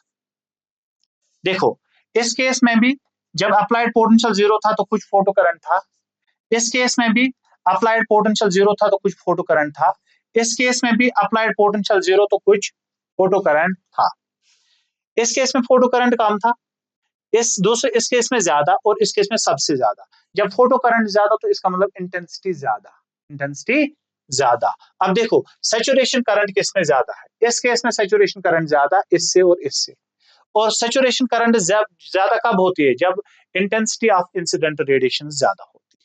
तो अगर मैं इस केस में इंटेंसिटी I1 मानूं, ये करंट नहीं है, ये इंटेंसिटी है। क्या है ये?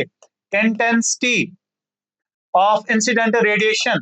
इस केस में I2 मानो और इस केस में I3 मानो, तो I3 ज्यादा है किससे? I2 से। ये किससे ज्यादा है? I1 से। Got it? Very good, very good, very good. तो ये बना बेटा photo current versus applied potential graph, और ये है बेटा स्टॉपिंग पोटेंशियल। स्टॉपिंग पोटेंशियल के केस में वो इलेक्ट्रॉन भी रुक जाते हैं जिनकी काइनेटिक एनर्जी मैक्सिमम होगी। तो मैक्सिमम काइनेटिक एनर्जी वाले इलेक्ट्रॉन भी अगर रुक गए तो देखो बेटा काइनेटिक एनर्जी, देखें बेटा आप, क्या आप जानते हैं? बता दूंगा बेटा मैं, शायद फिर आप समझ पाएंगे। अगर इस पॉइंट का पोटेंशियल पॉजिटिव, हाई पोटेंशियल, और ये हो गया बेटा लो पोटेंशियल, ठीक है, तो यहां फिर इस डायरेक्शन में होगा बेटा इलेक्ट्रिक फील्ड, और इन पॉइंट्स के बीच का डिस्टेंस आप डी मान लें। ठीक, शाबाश। अगर मैंने कोई चार्ज यहां पे रखा, सपोज कोई टेस्ट चार्ज Q0 रखा, ये इलेक्ट्रिक फील्ड इस पे फोर्स लगाएगा और इसको यहां तक लाया, तो जो लगने वाला फोर्स है वो कितना होगा? Q0 into E। अब यहां से यहां तक अगर ये चार्ज बेटा डिस्प्लेस हो गया तो इस फोर्स ने कितना काम किया? तो हम कहेंगे फोर्स इंटू डिस्प्लेसमेंट। फोर्स कितना है? Q0 into displacement D। ठीक, so this E into D होता है पोटेंशियल डिफरेंस। पोटेंशियल डिफरेंस क्या होता है? E into electric field E into this distance D।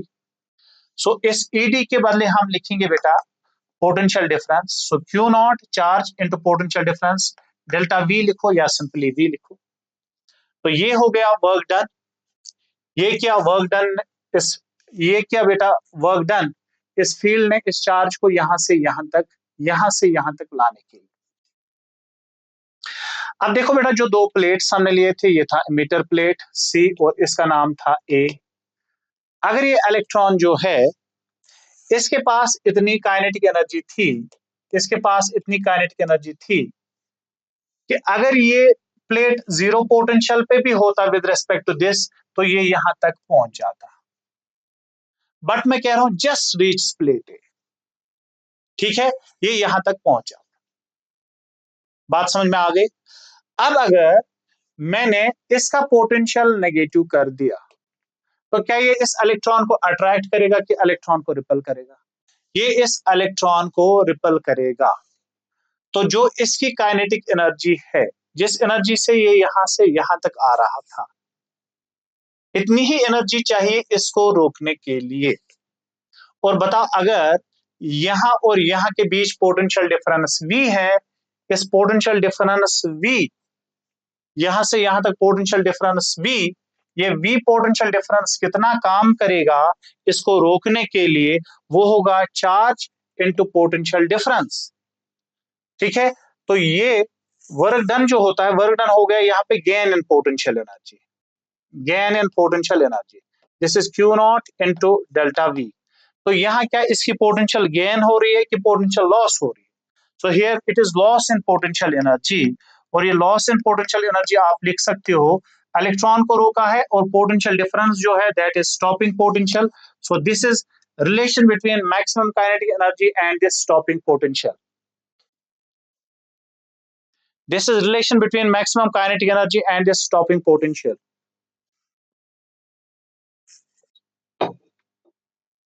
यहां काइनेटिक एनर्जी गेन हो रही थी, और यहां जो है यहां काइनेटिक एनर्जी बेटा लॉस. ये नेगेटिव चार्ज है, ठीक है, ये नेगेटिव प्लेट हो गया, तो इसकी वजह से इसको रिपल्शन मिलेगा, इसकी वजह से रिपल्शन मिलेगा. यहां मैंने नेगेटिव रखा था पोटेंशियल, लेकिन चार्ज मैंने पॉजिटिव लिया था, इसलिए अट्रैक्शन मिला था. तो यहाँ वर्क हुआ था फील्ड की वजह से, और इससे काइनेटिक एनर्जी मिली थी. यहाँ वर्क होगा फील्ड की वजह से, और इसकी काइनेटिक एनर्जी लॉस होगी, और रिलेशन बेटा ऐसे बनेगा. ठीक, तो चलें फिर. Effect of frequency of incident radiation on stopping potential. Effect of frequency of incident radiation on stopping potential. देखें देखें, ये प्लेट सी और ये प्लेट ए, यहां से निकल रहे हैं बेटा इलेक्ट्रॉन्स, और वो इलेक्ट्रॉन्स आगे जा रहे हैं, वो इलेक्ट्रॉन्स आगे जा रहे हैं. ठीक है, अब देखें बेटा, ये मेटल सरफेस से निकल रहे हैं, तो मेटल सरफेस में इलेक्ट्रॉन्स हैं, मेटल सरफेस में इलेक्ट्रॉन्स हैं. मेटल सरफेस पे अगर फोटोन इंसिडेंट हुआ and it is having suitable frequency, जैसे इसकी एनर्जी इतनी हो जाएगी कि ये इस इलेक्ट्रॉन को निकाल पाए. ठीक है, अब देखो बेटा आप, अब देखो बेटा आप, अगर अगर इस इलेक्ट्रॉन की, इस फोटोन की फ्रीक्वेंसी को हम बढ़ा रहे हैं, बेटा इस बात को समझना, अगर इस फोटोन की फ्रीक्वेंसी को हम बढ़ा रहे हैं, फ्रीक्वेंसी बढ़ाई तो इस फोटोन की एनर्जी बढ़ जाएगी, लेकिन फोटोन तो एक ही दो इलेक्ट्रॉन्स को नहीं निकाल पाएगा, निकालेगा तो एक ही को. अगर इसकी एनर्जी हमने बढ़ाते बढ़ाते गए, तो हम मान रहे हैं कि इलेक्ट्रॉन निकला, तो कुछ एनर्जी यूटिलाइज हो गई इस इलेक्ट्रॉन को बाहर निकालने के लिए, जो बची एनर्जी होगी वो इसको देगा काइनेटिक एनर्जी, वो इस इलेक्ट्रॉन को बाहर निकल कर क्या देगा, काइनेटिक एनर्जी. अब अगर ये फ्रीक्वेंसी आपने बढ़ाई, फ्रीक्वेंसी बढ़ाई, तो इसका मतलब इलेक्ट्रॉन जब बाहर आया, तो बाहर आने के लिए एक पर्टिकुलर एनर्जी का इसमें यूटिलाइजेशन होता है, बाकी जो एनर्जी है वो उसकी वजह से इसको क्या मिला, काइनेटिक एनर्जी. जितनी ज्यादा ये एनर्जी कर दोगे, तो उतना ज्यादा इसका क्या हो जाएगा बाहर आकर, kinetic energy. Very good, kinetic energy ज्यादा हुआ, तो फिर इसको रोकने के लिए स्टॉपिंग पोटेंशियल भी ज्यादा चाहिए. काइनेटिक एनर्जी अगर इसके पास ज्यादा है, रोकने के लिए स्टॉपिंग पोटेंशियल भी ज्यादा चाहिए, रोकने के लिए फिर स्टॉपिंग पोटेंशियल भी ज्यादा चाहिए. तो ये इलेक्ट्रॉन अगर ज्यादा काइनेटिक एनर्जी से निकला, तो इसको फिर रोकने के लिए भी यहाँ जो आप नेगेटिव पोटेंशियल अप्लाई करोगे वो ज्यादा चाहिए. बात समझ में आ रही है?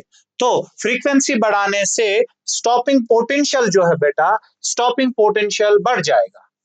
फ्रीक्वेंसी बढ़ाने से स्टॉपिंग पोटेंशियल बढ़ जाएगा, लेकिन एक फोटोन की फ्रीक्वेंसी से बढ़ाने से ये ना समझे कि ज्यादा इलेक्ट्रॉन निकलेंगे. फोटोन की फ्रीक्वेंसी कितनी भी बढ़ाओ, निकालेगा तो एक ही इलेक्ट्रॉन.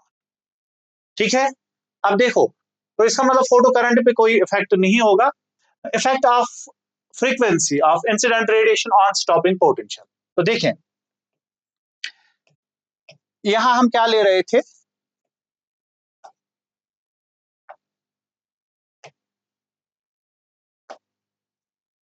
देखें बेटा, मान लो पहले जो इलेक्ट्रॉन निकल रहे थे, एक पर्टिकुलर फ्रीक्वेंसी थी इंसिडेंट रेडिएशंस की, उनकी वजह से जो इलेक्ट्रॉन्स को काइनेटिक एनर्जी मिली, उनको रोकने के लिए जो स्टॉपिंग पोटेंशियल चाहिए था, वो मान लेते हैं Vs1.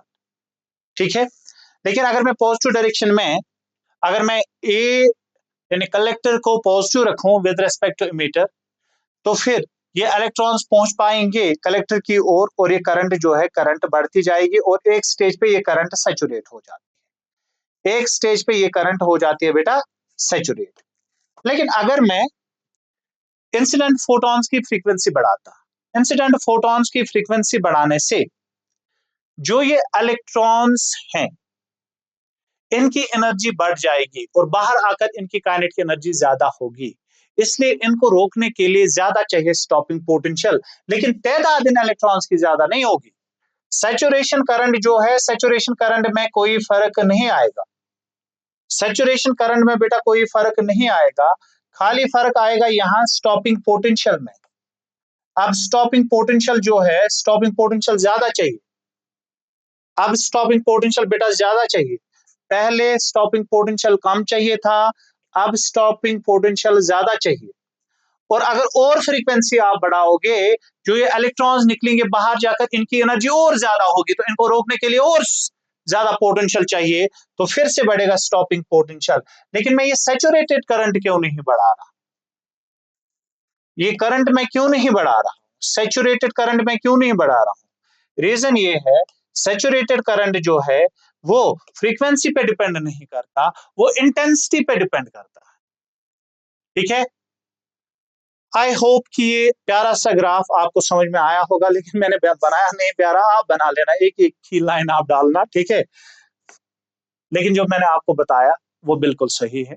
अब laws of photo electric effect, laws of photo electric effect देखें बेटा आप, ये अभी जो हमने एक्सपेरिमेंटल अरेंजमेंट्स में जो जो चीजें हमने पाई फोटो इलेक्ट्रिक इफेक्ट के, उन्हीं को हमने यहाँ पे समराइज करके लिखा है। देखो, फोटो इलेक्ट्रिक इफेक्ट जो है, ये प्रोसेस जो है ये इंस्टेंटेनियस है, यानी जो ही इंसिडेंट रेज मेटल पे पड़ती हैं, ठीक है, ज्यादा टाइम लैग नहीं होता। ये ऐसा नहीं होता कि इंसिडेंट रेडिएशन इंसिडेंट हुई मेटल सरफेस पे, फिर मेटल सरफेस हीट अप हो गया और कुछ टाइम के बाद, 1 घंटे के बाद फिर इलेक्ट्रॉन निकलना स्टार्ट हो गए, नहीं, जो ही लाइट गिरती है उसी टाइम इलेक्ट्रॉन्स बाहर, ठीक है, तो ये प्रोसेस इंस्टेंटेनियस है। जो टाइम लैग है यहाँ पे, इंसिडेंट रेडिएशंस गिरना फिर इलेक्ट्रॉन्स का निकलना, ये नेग्लिजिबल है, ये टाइम जो लगता है, लैग जो होता है टाइम का, वो नेग्लिजिबल है। तो ये प्रोसेस इंस्टेंटेनियस हम मानते हैं, यानी जो ही लाइट पड़ी इलेक्ट्रॉन्स निकले, ठीक है। There is always a lower limit of frequency called threshold frequency below which no emission takes place. देखो देखो, मैंने बेटा आपको अभी कहा कि अगर ये मेटल सरफेस है, इसमें इलेक्ट्रॉन है, इस इलेक्ट्रॉन को जस्ट बाहर लाने के लिए जो एनर्जी चाहिए होगी उसको हम वर्क फंक्शन बोलते हैं, ठीक है, और एनर्जी होती है एच न्यू नॉट। तो एक पर्टिकुलर फ्रीक्वेंसी जिसपे इस फोटोन की एनर्जी इतनी हो कि ये इस इलेक्ट्रॉन को कम से कम सरफेस के बाहर ला सकता है, ठीक है, ठीक।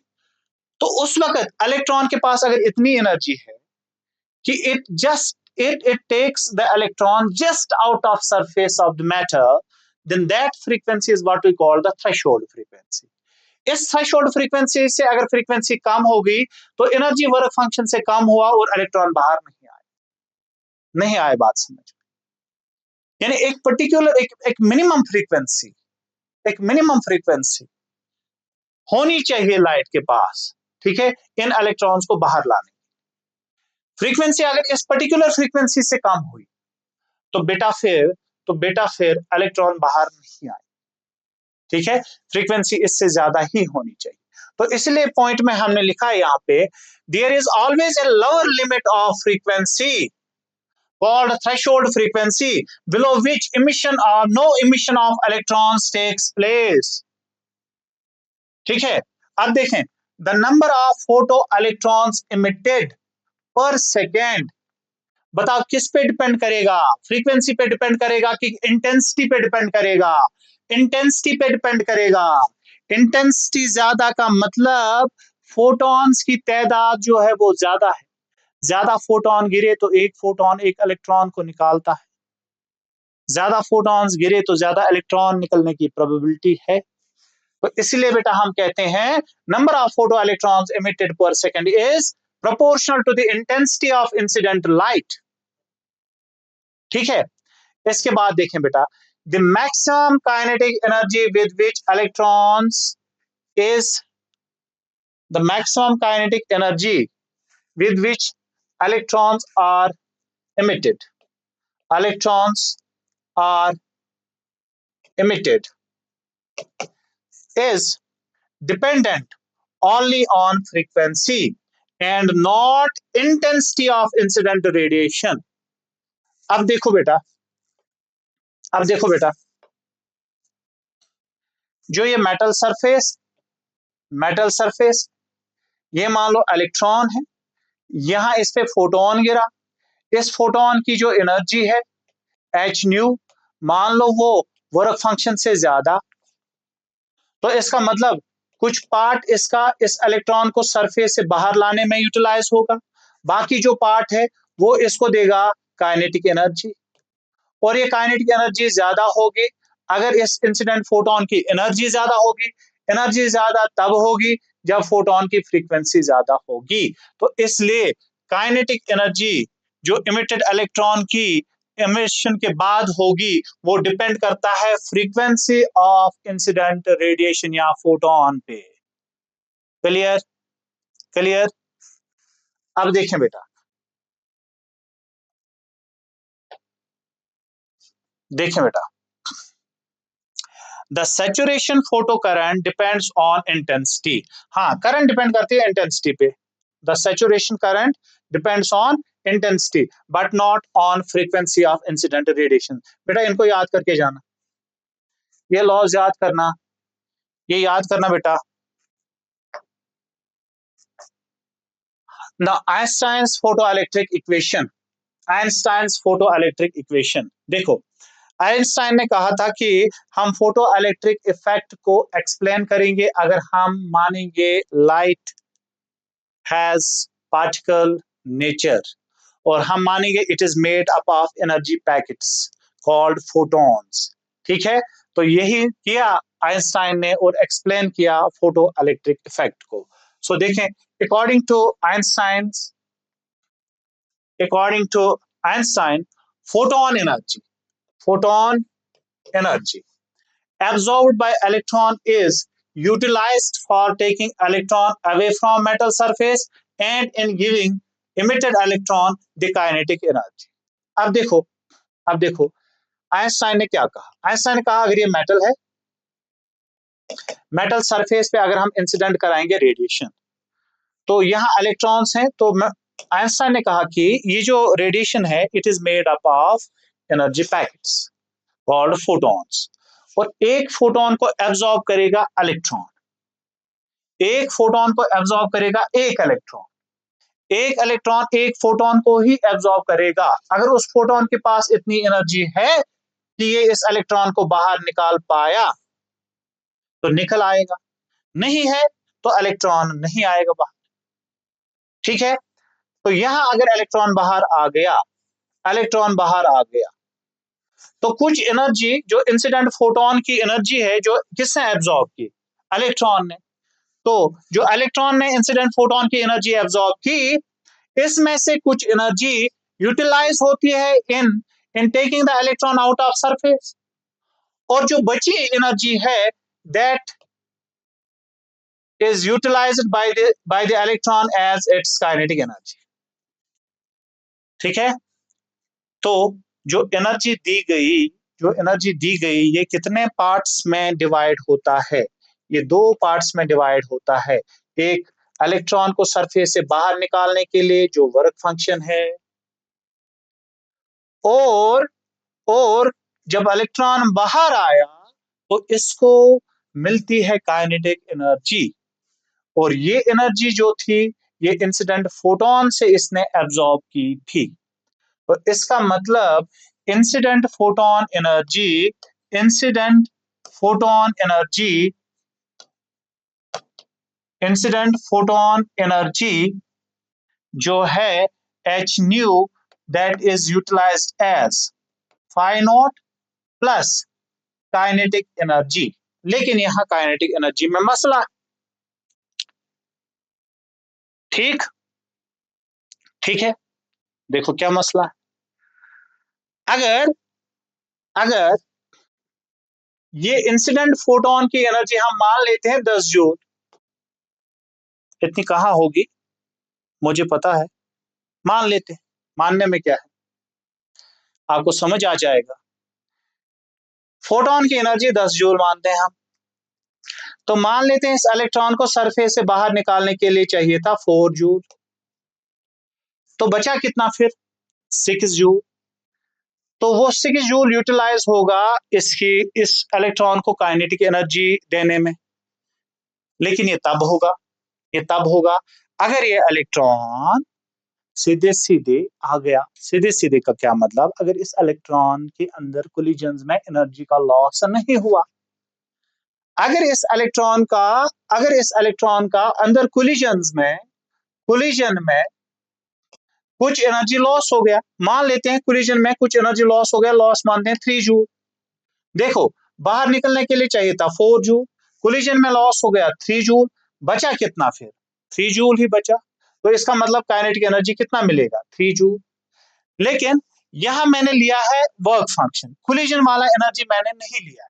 तो इसका मतलब इस केस में मैंने ये वाला एनर्जी नहीं लिया है। अब अगर बताएं मुझे आप, अगर कोलिजन में अगर जाया होता 4 जूल एनर्जी, कोलिजन में अगर जाया होता 4 जूल एनर्जी, तब काइनेटिक एनर्जी कितनी होती, तब काइनेटिक एनर्जी होती 2 जूल। तो ये काइनेटिक एनर्जी जो इलेक्ट्रॉन के बाहर आकर है, ठीक है, ये इसका एक पर्टिकुलर वैल्यू नहीं होता।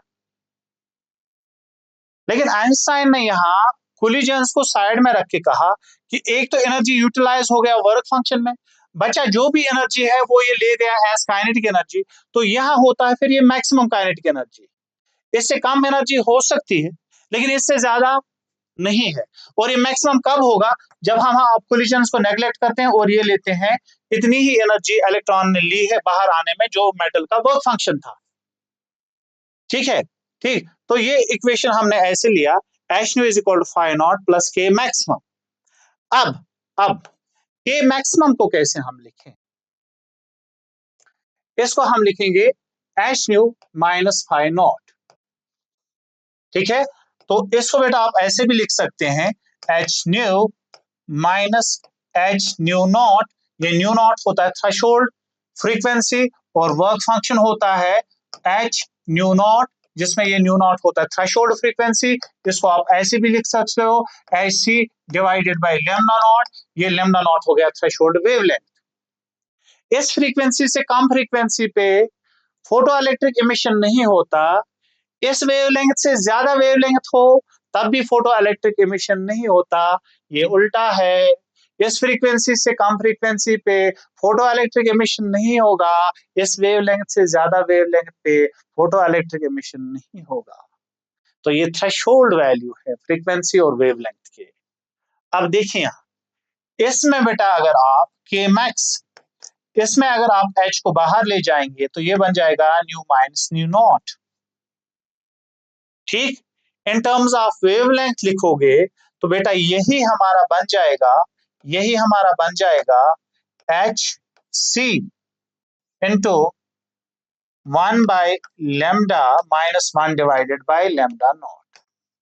ठीक है, this is Einstein's photo electric equation. This is what we call Einstein's photo electric equation. और यहां से इस वाले इक्वेशन से ये देखें आप, maximum kinetic energy of photo electrons और फ्रीक्वेंसी का अगर हम ग्राफ देखेंगे तो देखो डायरेक्टली प्रोपोर्शनल है कि नहीं, ये डायरेक्टली प्रोपोर्शनल। ठीक, अब यहां मुझे आप बताएं, फोटो अगर हम मान लेंगे इंसिडेंट फोटोन की एनर्जी जो है न्यू जो है वो न्यू नॉट से कम है, न्यू जो है वो न्यू नॉट से कम है। यहां फिर ये कम ये ज्यादा तो ये वैल्यू नेगेटिव आएगा, नेगेटिव आया तो इलेक्ट्रॉन का काइनेटिक एनर्जी नेगेटिव, तो इसका मतलब ही नहीं बनता, इसका मतलब इलेक्ट्रॉन आया ही नहीं। ठीक है, तो इसका मतलब फ्रीक्वेंसी अगर न्यू नॉट से कम होगी तो यहाँ पे बेटा फिर फोटो इलेक्ट्रिक इफेक्ट होता ही नहीं है। तो इसलिए फ्रीक्वेंसी का मिनिमम वैल्यू जो है वो न्यू नॉट से हम स्टार्ट करेंगे। फिर फ्रीक्वेंसी को आप बढ़ाएंगे तो काइनेटिक एनर्जी बढ़ जाएगा, फ्रीक्वेंसी को बढ़ाएंगे तो काइनेटिक एनर्जी बढ़ जाएगा। ठीक है, ठीक। अच्छा, इसमें मुझे आप बताएं, ये जो h है ये होगा slope, slope tan of theta will give the plank constant. ठीक, अगर स्ट्रेट लाइंस आपने पढ़ी होंगी। इसको मैं थोड़ा और भी लिखूंगा। क्या हमने नहीं पढ़ा था relation between maximum kinetic energy and stopping potential, ये होता था। तो इस इक्वेशन में के मैक्स जो है ये h new minus new not, तो के मैक्स के बदले हम लिखेंगे EVS this equal h new minus new not. ठीक है, तो VS जो है this equal h divided by E V minus new not. ठीक है, so this is relation between stopping potential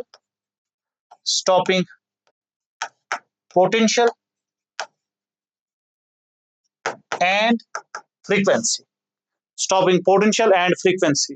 ठीक है, अब देखो बेटा, ग्राफ फिर से देखेंगे तो ग्राफ वही बनेगा। एक साइड अगर हम स्टॉपिंग पोटेंशियल ले लेंगे, एक साइड अगर हम फ्रीक्वेंसी ले लेंगे। ठीक है, तो एक पर्टिकुलर फ्रीक्वेंसी से कम फ्रीक्वेंसी पे फोटो इलेक्ट्रिक इफेक्ट होगा ही नहीं। फिर आप फ्रीक्वेंसी बढ़ाएंगे तो स्टॉपिंग पोटेंशियल ज्यादा चाहिए होता है। ठीक है, ठीक। तो इस ग्राफ का स्लोप जो है वो क्या देगा हमें, वो देगा हमें h डिवाइडेड बाय E। ठीक, so this is graph between frequency and stopping potential. इन पॉइंट्स को भी बेटा आप याद रखेंगे। Now the final de Broglie hypothesis. De Broglie ने कहा नेचर लव्स सिमेट्री, क्योंकि रेडिएशन जो है, रेडिएशन शोज ड्यूअल नेचर, तो so matter has to show dual nature. तो डी ब्रोगली ने अपनी हाइपोथेसिस में बोल्डली कहा कि matter also shows dual character. Matter तो पार्टिकल हम मानते ही हैं, जो भी मैटर है हमारे सामने, पेन बोर्ड जो भी आपको दिख रहा है, ठीक है, ये मैटर जो है ये पार्टिकल्स का बना है, इलेक्ट्रॉन्स, प्रोटॉन्स, ठीक है, न्यूट्रॉन्स। ठीक, तो डी ब्रोगली ने अपने हाइपोथेसिस में कहा कि मैटर जो है, there is a wave associated with matter particles and that wave is what we called matter wave. ठीक है, वो वेव इलेक्ट्रोमैग्नेटिक वेव नहीं है, मैकेनिकल वेव नहीं है। ठीक है, वो वेव जो है उसे डी ब्रोगली ने कहा मैटर वेव। क्या कहा बेटा, मैटर वेव। तो सुने, 1924 में डिब्रॉय ने, प्रोनाउंसिएशन डिब्रॉय है लेकिन मैं पढ़ता हूं, आप भी पढ़ ले, ठीक, लेकिन पता होना चाहिए, de Broglie. So in 1924, de Broglie put forward the bold hypothesis that there is a wave associated with moving matter particles. ठीक, मैटर पार्टिकल्स में क्या आता है, electrons, protons, etcetera. So there is a wave associated with these moving matter particles called matter waves, and wavelength associated with particle of momentum p, अगर particle का momentum p होगा तो wavelength of the wave associated with these particles is given as h divide by p, where h is Planck constant and p is the momentum of the particle, and particle का momentum कैसे लिखेंगे हम, m into v। ठीक है, ठीक। तो ये था डी ब्रोगली हाइपोथेसिस, ये था डी ब्रोगली हाइपोथेसिस जो डी ब्रोगली ने दिया था। ठीक है, तो आप ये लिखेंगे आइडिया कहां से गेन किया था डी ब्रोगली ने। देखो, प्लैंक्स क्वांटम थ्योरी जो थी, तो प्लैंक ने कहा कि फोटोन एनर्जी होती है h न्यू, यानी इसको आप लिख सकते हो hc divided by lambda b. और एल्बर्ट आइंस्टाइन ने जो दिया था एनर्जी मास इक्विवेलेंस का relation, that is E is equal to mc square. जब इन दो को हम कंपेयर करेंगे तो hc डिवाइडेड बाय लैम्डा हो गया बेटा mc स्क्वायर। एक सी यहां कैंसल आउट हो गया। ठीक है, तो यहां जो लैम्डा है, तो लैम्डा का वैल्यू आ गया h divided bye mc। c था वेलोसिटी ऑफ फोटोन, ठीक है, वेलोसिटी है, m है मास, मास इनटू वेलोसिटी क्या होता है, मोमेंटम। ठीक। तो द